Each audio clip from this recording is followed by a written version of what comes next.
फैखानाय September मासनि 22 तारिखआव जि बिटिआरनि जि माने बिसायख'थि बे बिसायख'थियाव आंखौ नैबे 37 नं धनस्रि समस्तिनिफ्राय बिजाथि हिसाबै गसंनो थाखाय इउ पिपल राजनिति हान्जानिफ्राय आंखौ दिनैहाय सायख'दों आरो बे सायख'नायखौ लानानै नैबे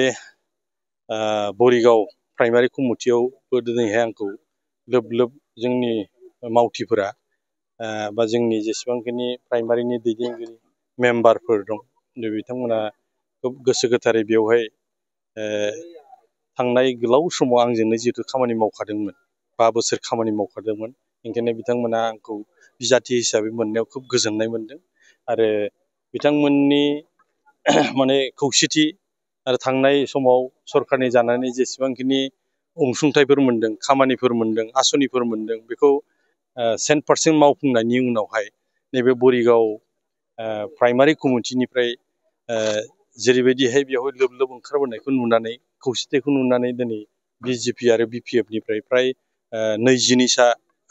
सुबुंफोरा दिनैहाय मावथिफोरा दिनै जगदान जाफैदों आरो बेखौ नुनानै आं खोब गोजोननाय मोनदों मानो होनना बुङोब्ला बेबायदिनो गुबुन गुबुन फाइनर बिथिंजायहाय पुरनि हाफागाव खायजामाथि महनपुर बर्नगाव बेफोरावबो बिदि लोब लोब माने गाव गावनो फैनानै आंखौ माने बरायदों आरो फैबाय थानाय नैबे बिसायख'थियाव बिथांमोना 100% माने